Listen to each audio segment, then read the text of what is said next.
और ये आत्मा के धन का दान है, आत्मा के ज्ञान का, आत्मा की सिद्धि का और आत्मा की शक्ति का और आत्मा के अमृत का ये सच्चा दान है।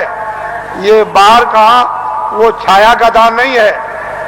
इसलिए वो मंत्र नहीं है जो गुरु मंत्र, ये गुरु दीक्षा नहीं है, ये आत्म मंत्र है, आत्म दीक्षा है। इसलिए इसको नामदान कहते हैं। आप लोग इसको सम्मान से ले लो और ये सबके काम आएगा। हिंदू, मुसलमान, सिख, ईसाइयों के, छोटे बड़े, बच्चे और बच्चियों के ये अमूलक वस्तु है। ये हीरे जवाहरात नहीं मिलेगी, चाहे जितना भी दुनिया में बांटो। जब उस प्रभु की कृपा हो जाएगी उन महात्माओं पर तभी वर्षा होगी। इसके पहले कुछ छेड़ने वाला नहीं, पत्ता नहीं हिलेगा। लेकिन जो दया उनकी हो गई कि इन आत्माओं को अवसर दे दो, इनको मौका दे दो, इन पर वर्षा कर दो और ये बीज डाल दो। जब वो ऋतु और समय आएगा तो जम जाएगा। महात्मा फकीरों की मेहनत व्यर्थ नहीं जाती। तो मैं आदेश का पालन कर रहा हूं और ये सर्वोपरि आत्मदान आपको दे रहा हूं, उसको आप सम्मान से ले लो। और 2 मिनट, 4 मिनट, 5 मिनट, 1 मिनट, आधे मिनट मनुष्य दरवाजे पर, मनुष्य आत्म दरवाजे पर बैठकर आप जिस तरह से बताया जाए उस तरह से आप भजन करो।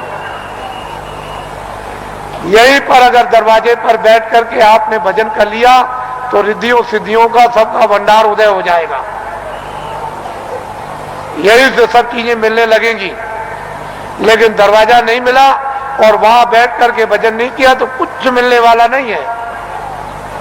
वैसे ही खाली आए हो, अज्ञान में आए और अंधकार में आए, रोते हुए आए। जब जाने का समय होगा तो ज्ञान रखवा लेगा, देखना रखवा लेगा, सुनना और बोलना रखवा लेगा और एक पीछे से ठोकर मारकर रवाना कर देगा। इसलिए आप लोग संभल करके रहो। हम तो कोई जय गुरुदेव है नहीं।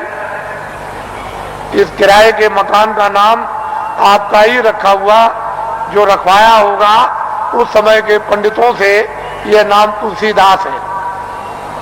और जय गुरुदेव नाम उस परमात्मा का, ईश्वर का, भगवान का, उस सर्वशक्तिमान, उस ब्रह्म का, उस अल्लाह ताला यानी खुदा और गाड का नाम। ये किसी इंसान आदमी का नाम नहीं। तो जो नाम मैं भगवान का बोलूंगा सब लोग एक साथ बोलेंगे, आगे पीछे नहीं। जो नाम बोलता जाऊं सब लोग उच्चारण करना, जिससे हमको मालूम हो कि आप शुद्ध नाम का उच्चारण कर रहे हो। जब मैं बोल बंद हो जाऊं तो आप भी बंद हो जाना। बोलो जय गुरुदेव। और ये आत्माओं का गोपनीय यानी रूहों का गोप, ये छुपा हुआ राज, ये खजाना है। ये जब तुम जरा सा रियाज और जरा कमाई करोगे, थोड़ी सी आप मेहनत, अभ्यास और साधना करोगे तो जल्दी से ये प्रकट होने लगेगा। लेकिन तुम ऐसे ही बैठे रह गए तो घर का भी कोई काम नहीं होता। और वैसे घर में भी कोई आपको नहीं पूछेगा, अरे भाई काम प्यारा, चांद थोड़ी प्यारा है। अरे भजन करोगे तब तो तुम प्यारे बनोगे, तब तो तुम्हारी जीवात्मा इस अंधकार से, इस जड़ता से निकलेगी। लेकिन भजन नहीं करोगे तो कौन किसको प्यारा? पति स्त्री को जवाब देता है, स्त्री पति को जवाब देती है, माँ बाप बच्चे को जवाब देते हैं। चाम नहीं प्यारा, काम प्यारा। अरे बातें प्यारी नहीं है, साधना और भजन और प्यारा है। तो इसलिए थोड़ा तुम भी मेहनत करो, हम भी करो, दोनों की मेहनत से ये हो जाएगा, काम पूरा हो जाएगा। आज गुरु महाराज का ये उनका पुण्य, जो संकल्प यहाँ छोड़ गए हैं, जो आशीर्वाद और आदेश जो दे गए हैं, ये सब उनकी चीज है। हमारे पास कुछ, उन्हीं का आशीर्वाद, उनकी दी हुई ये दौलत है। और उन्होंने आदेश दिया है कि इस तरह का जब समय आएगा तो बांट देना, वो आपको मिलेगी। उनकी ये स्मृति है, यादगार, कि ये खजाना महापुरुषों ने बांटने के लिए दिया है, ये उनकी यादगार। और वो सब चीजें ताजी। गुरु महाराज बड़े सादे थे, बड़े सीधे थे, बहुत सादगी थी, बड़े सीधे थे, बड़े भोले थे, लेकिन जानते सब कुछ थे, कोई चीज उनसे छुपी नहीं, सब कुछ जानते थे।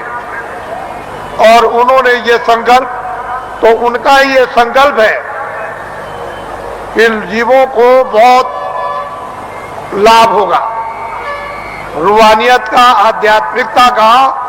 आगे सब लोग तैयारी करो, भंडार खुलेगा और सब लोग उस भंडार में प्रवेश होंगे और असली खजाने की लूट होगी। लोग लूटेंगे अपनी अपने दामन, अपनी अपनी झोली, नेत्रों की झोली, नेत्रों का दामन, दिव्य नेत्र की झोली और दिव्य नेत्र का दामन फैलाकर, और माल की, अद्भुत माल की, दैविक माल की, वो खजाने की यानी लुटाई होगी। और हीरे जवाहरात ये उस लुटाई के सामने कुछ नहीं है। वो चेतन हीरे, वो अमृत के हीरे ऐसे बरसेंगे जिसको ये सब के सब इस मनुष्य रूपी मंदिर में अपनी आंखों से वो लुटाई होगी कि जो वर्णन में नहीं आएगी। आपको क्या मालूम है कि आकाश से क्या वर्षा हो रही है? तुमने अपना दरवाजा ही बंद कर रखा, तो वर्षा क्या पता चलेगी? अरे दरवाजा तो खोलो, मुंह तो खोलो, तब वर्षा मालूम हो कि कैसी वर्षा हो रही है अखंड। महात्माओं ने जो कुछ भी वर्णन किया है वो कटु सत्य है, उसमें जरा सा भी कोई गुंजाइश नहीं। तो ये उनकी पुण्यतिथि है और उन्हीं के संकल्प का ये आपको प्रसाद। वो तो देने का एक आधार तो चाहिए, तो कोई आधार आपको, जो आधार है वो आपको दिया जाता है कि इसको आप संभाल करके ले जाएंगे। हो सकता है कि साल भर आपको अवसर न मिले, तो इसको आप प्रसाद को संभाल करके रखेंगे और जरूरत पड़ने पर आप इससे काम लेंगे अपनी व्याधियों में, परेशानियों में। कभी कभी ऐसा भी होता है कि हे मालिक, हमको कुछ नहीं चाहिए, जितने दुख हमारे कर्मों के हों वो जल्दी से जल्दी हमको दे दीजिए, लेकिन प्रार्थना यह है कि बर्दाश्त जरूर दीजिएगा, पर हमको आत्मधन लुटा दीजिए। तो इसलिए भी आत्मधन की लूट के लिए भी प्रसाद खाते हैं, ये तो मुख्य चीज है। लेकिन कभी कभी तरह तरह के कष्ट, तरह तरह की परेशानियां, तरह तरह की हैरानियां परिवार में, बीमारियां परिवार में, बच्चों में और बच्चियों में, पत्नी में और पति में, भाइयों में, माँ में, पिता में, अड़ोसी में, पड़ोसी में, जात में, बिरदारी में, समाज में, दफ्तरों में और राज में और इसमें और उसमें, ये तरह तरह की जो बीमारियां, जो रोग लग गए हैं, उनके लिए भी लाभदायक। लेकिन यह है कि अनुचित उपयोग करोगे तो लाभ नहीं होगा, उचित उपयोग करोगे तो लाभ हो जाएगा। अनुचित क्या उपयोग है कि मैं ये प्रसाद खाता हूं, आज मैं रात को डकैती डालूंगा, मुझे 1 लाख रुपया मिलना चाहिए, ये अनुचित, इससे लाभ नहीं होगा। तुम इसको खा करके डकैती डालोगे, चोरी करोगे, मौके पे पकड़े जाओगे और फिर कर्मचारी अधिकारी पकड़ेंगे तो वो डंडे मारेंगे, कचहरी पहुंचा देंगे, तुम्हारी सजा हो जाएगी। तो अनुचित प्रसाद का उपयोग मत करो, उचित करो। और मेरी चोरी छूट जाए, मेरी डकैती छूट जाए, झूठ छूट जाए, छल कपट छूट जाए, बदमाशी छूट जाए और मुझसे ये छूट जाए और ये बुराई छूट जाए और मुझ में अच्छाई आ जाए।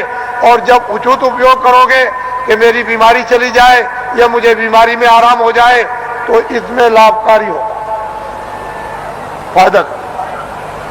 ये इसलिए बातें आपको बताए देता हूं कि आप श्रद्धा से, आस्था से आपने रात को तपस्या की है ठंडी में। हम भी देख रहे हैं, हम कोई ऐसा थोड़ी कि नहीं। आपको क्या मालूम कि रात को मैं कैसे घूम रहा था? किसी को नहीं पता कि मैं कैसे निकल के, किसी ने नहीं पहचान पाया, कोई भी सड़क पर पहचानने वाला नहीं मिला। तो आपको तो ये जानना चाहिए